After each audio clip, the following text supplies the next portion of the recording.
안녕하십니까. 투자전략팀에서 경제분석을 담당하고 있는 정원일이라고 합니다.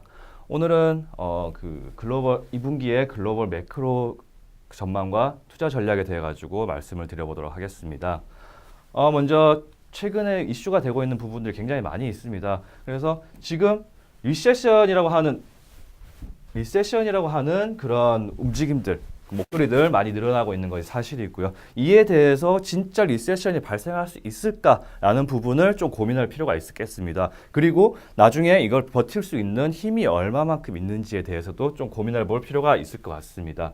그래서 먼저 리세션에 대한 얘기들을 좀 말씀드려 보자면, 지금 우리가 자주 볼 수 있는 선행지수라는 것이 있습니다. 선행지수들 아시다시피 굉장히 좀 침체되는 국면들로 이어지고 있습니다. 그렇지만 이 선행지수들의 전월 대비 변화율을 살펴보면 이런 식으로 변화율 자체가 좀 감소하고 있습니다. 그러니까 하락되는 폭이 낮아진다는 것이죠. 그래서 지금 현재 미국 같은 경우에는 하락되는 폭 자체도 굉장히 크지만 다른 국가들 지금 하락되는 폭이 조금씩 줄어들고 있고요. 프랑스도 마찬가지, 그리고 스페인도 마찬가지, 심지어 한국은 이미 플러스로 전환된 모습들을 확인할 수가 있습니다. 그러니까 선행지수들을 살펴봤을 때 일단 침체되는 국면은 맞다. 침체라기보다는 둔화되는 국면이 맞는데, 둔화된다기보다는 이제 좀 반등의 신호들이 좀 나타나는 국가들도 좀 존재한다는 것에 대해서 좀 의의를 둘 수가 있겠습니다.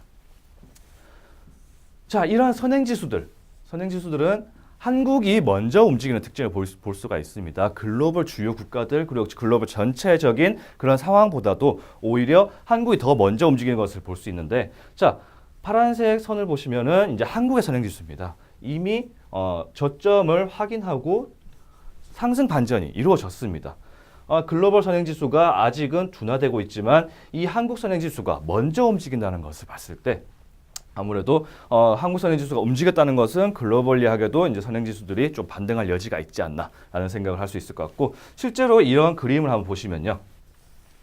자, 90년 이후부터 5개월 시차를 해서 이제 한국 선행지수와 글로벌 선행지수의 상관관계를 뽑아보면은 한 0.54 정도 나오고 있는데, 이것이 2011년 이후부터는 상관관계가 굉장히 높아졌다.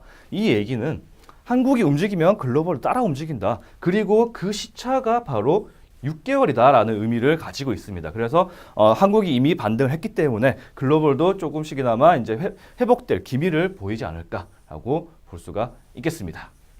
자, 그래서 침체보다는 오히려 좀 버텨줄 수 있는 힘이 얼마만큼 있을까라는 것에 대해서 고민해 볼 필요가 있겠습니다. 그 중에서 가장 중요한 지표가 바로 구매력 지표라고 볼 수가 있는데, 자, 여러분 다들 아시겠지만 지금 글로벌 경제 상황들이 굉장히 안 좋은 상황이고, 특히 미국보다는 유로존에서 굉장히 좀 우려를 많이 주고 있는 것이 사실입니다.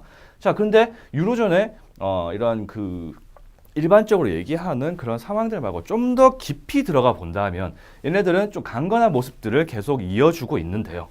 자, 보시면 유로존의 고용시장을 일단 볼 필요가 있을 것 같습니다. 고용시장이 왜 중요하냐? 사람이 소비를 하기 위해서는 돈이 필요하고요. 돈을 벌기 위해서는 일을 해야 됩니다. 고용시장이 당연히 그런 부분들을 반영하는 부분이고요. 자, 그래서 봤습니다. 최근에 지금 유로존의 고용시장 상황을 보시면은 지금 실업률 자체가 꾸준히 떨어지고 있는 모습들이 나타나고 있습니다. 물론 세계 공통적인 현상이지만 아직까지는 지난 저점 수준에 비해서 여전히 낮아질 구간이 남아있다라는 측면에서 좀 의의를 가질 수가 있을 것 같고요. 까만 실선을 보시면 이게 구인 배율이라는 지표입니다. 구인 배율이라는 것은 기업들이 얼마만큼 사람을 많이 찾고 있느냐, 일자리가 얼마만큼 많이 있느냐라는 것을 의미합니다. 일자리가 점점 더 많아진다는 것은 결국 사람들이 취업을 용이하게 할 수 있다는 것이고요. 여기에 더해서 이제 이 사람들이 얼마만큼 돈을 받고 있는지를 확인해 볼 수 있는 지표, 명목 임금 상승률이라는 것이 있습니다. 이 지표를 확인해 보시면 지금 2016년 이후부터 해서 반등하는 모습들 꾸준히 나타나고 있고요. 그래서 이런 고용시장에서의 강건성과 임금 상승률 이런 부분들을 봤을 때 지금 최근에 유로존이 자동차 규제라든가 여러 가지 이슈에 의해서 좀 분위기가 안 좋은 것이 사실이지만, 아무래도 이런 펀더멘털적인 그 부분을 봤을 때 샥이 왔음에도 불구하고 좀 일정 부분 버텨줄 힘이 남아 있다라는 측면에서 조금 의의를 둘 수가 있겠습니다. 반면에 미국은 조금 상황이 다른 것 같습니다. 미국은 일단 그 구매력 지표를 보기 위해서 주택 시장에 대한 고민이 좀 필요할 것 같은데요. 자, 보시면은 2015년부터 17년까지 미국의 주택가격 상승률 꾸준하게 상승한 모습들을 확인할 수가 있습니다. 그런데 자, 2018년 이후부터 해서 급격하게 주택가격 상승률이 떨어지는 것이거든요. 주택가격이 왜 중요하느냐? 바로 웰스 이펙트가 발생하는 과정에서 소비가 늘어날 수 있게 된다는 점인데, 이 주택가격 상승률이 높아진다면 웰스 이펙트, 그러니까 자산 효과에 의한 소비 증가가 발생할 수 있는데, 지금 주택가 상승률이 하락하는 것을 감안한다면 추가적인 웰스 이펙트가 구축될 가능성이 크지 않은 것 같다라고 해석이 가능할 것 같습니다. 그래서 이런 부분들을 감안한다면 미국의 구매력은 조금이나마 좀 하락할 그런 개연성이 남아 있는 것으로 좀 해석할 수가 있겠습니다. 자, 한국을 보시면요. 한국은 지금 소비 심리와 임금 상승률이 회복되는 모습들이 완연하게 나타나고 있습니다. 물론 굉장히 우려스러운 목소리들 많이 이어지고 있지만 실제로 한국의 소비자 심리지수 4개월 연속으로 반등에 성공했습니다. 지난 2018년 11월 달에 저점을 기록한 이후에 4개월 연속으로 좀 상승한 모습들, 이런 신호들로 볼 때 소비가 이제 지난 이제 2018년 수준보다는 센티멘털이 좀 안 좋았던 2018년보다는 19년도에 조금 더 기대해 볼 여지가 있지 않나라고 해석할 수 있겠고요. 이 부분 보시면 우리 기업들하고 노조 간의 이제 협약으로 체결되는 임금의 인상률을 그려놓은 것인데요. 2018년도 보시면은 다른 연도에 비해서 지금 조금 반등하는 모습들 나타나고 있습니다. 구매력이 조금씩 더 높아진다는 것이죠. 그래서 이런 펀더멘털 지표들로 봤을 때 쉽게 이런 그 경기 침체까지 갈 것인가에 대한 의구심을 들 수밖에 없습니다. 다시 말씀드리면은 이제 그 리세션에 대한 공포들이 조금 시장에서 불거지고 있음에도 불구하고 좀 더 극단으로 들어가 본다면 이 민간의 소비 구매력이라든가 여러 소비력이 유지될 수 있기 때문에 버텨줄 힘이 남아 있다라고 볼 수가 있겠습니다. 그래서 지금 주요 국가들의 2분기 그 키차트를 조금은 살펴봤는데요. 일단 한국 같은 경우는 저희가 전망하고 있는 한국의 경제 성장률은 생각보다 좀 높은 수준으로 형성되지 않을까라고 보고 있습니다. 자, 일단은 그 정부의 그 긍정적인 모멘텀, 그러니까 정책 의지가 굉장히 많이 반영되는 상황이 지금 현재 국면이다라고 볼 수가 있겠습니다. 지난 4분기부터 좀 성장률 자체가 조금 빠른 속도로 반등을 할 여지가 남아 있는 것이 사실이고요. 여기에 더해서 이제 그래서 시장에서의 전망보다 조금 더 높은 수준을 전망할 수 있겠습니다. 그리고 특히 추가 경정, 추경에 대한 의견도 이제 반영될 수가 있을 것 같은데, 추경 같은 경우에는 이제 10조 규모라고 하는 것이 한국 GDP의 약 0.7% 정도가 되겠습니다. 그래서 이러한 수준의 경제 성장률을 조금 기여해주는 정책들이 발표가 되면서 점점 이제 경기 모멘텀도 긍정적으로 이어지지 않을까라고 볼 수가 있겠고요. 사실 통화 정책이 굉장히 좀 우려스러웠던 부분입니다. 작년까지만 하더라도 미국이 계속적으로 기준금리를 인상시켰습니다. 그런데 그런 움직임에 따라서 한국도 울며 겨자 먹기식으로 계속적으로 기준금리를 인상시켰었는데, 사실 이제 미국의 기준금리 인상 기조가 거의 종료되는 분위기가 왔습니다. 그렇기 때문에 한국은행의 입장에서도 조금 정책적인 대응 여력이 많이 높아진 것이 아닌가, 운신의 폭이 넓어진 것이 아닌가라고 좀 해석할 수가 있겠습니다.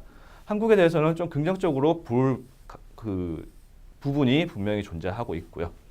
유로존 같은 경우도 아까 말씀드렸다시피 지금 센티멘털 측면에서 조금 개선되는 모습들이 보이고 있습니다. 경기 현황 지수라는 지표들이 있는데 이것도 거의 저점 영역을 형성하고 다시 한번 반등하려고 하는 모습들을 보여주고 있고요. 물론 성장률은 둔화되고 있지만 이 경기 현황 지수라는 것이 먼저 움직인다는 것을 감안한다면 얘 같은 경우도 당연히 반등의 여지가 존재하는 것으로 좀 해석할 수가 있겠습니다.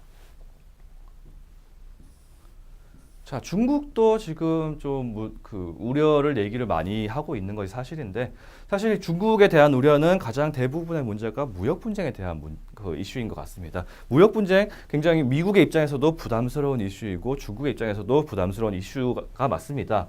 자, 미국의 입장에서 한번 보시면요. 미국 전체 수입 중에서 중국의 비중 살펴보시면 뭐 중국 제품의 비중이 가장 높은 품목이 뭐 그 완구, 운동용구, 가구 조명 기기 뭐 이런 그 소비재 품목이 여기에 포함되어 있습니다. 그러니까 여기에다가 이제 무역 분쟁을 통해 가지고 관세를 계속 부과시키고 한다는 것은 결국 미국의 입장에서도 물가를 상승시키는 요인으로 작용할 수 있고 여러 가지 좀 부작용들이 나타날 수 있기 때문에 협상이 굉장히 계속 그 개선될 여지가 존재한다고 볼 수가 있겠습니다. 그리고 여기에 더해서 환율의 움직임을 가지고도 국가의 펀더멘털을 확인할 수가 있는데 자, 달러 인덱스가 강세로 움직였음에도 불구하고 위안화 가치는 강세로 같이 움직였습니다.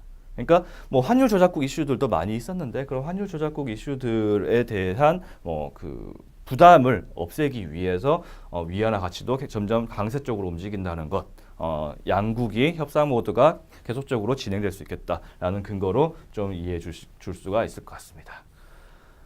그래서 요약하자면 지금까지 말씀드렸던 내용을 요약하자면 리세션에 대한 공포는 조금 지나치다고 좀 해석할 수 있을 것 같고 여기에 더해서 버텨줄 수 있는 힘, 유로존이라든가 여러 신흥국들이 버텨줄 수 있는 힘이 존재하고 여기에 더해서 한국 같은 경우도 좀 정책 의지 그리고 통화 정책의 운신의 폭의 확대 이런 부분들을 감안한다면 조금 긍정적인 모멘텀을 좀 가질 수 있지 않을까라는 해석을 할 수가 있을 것 같습니다. 네, 이상으로 2분기 글로벌 매크로 전망 자료 발표를 마치겠습니다. 감사합니다.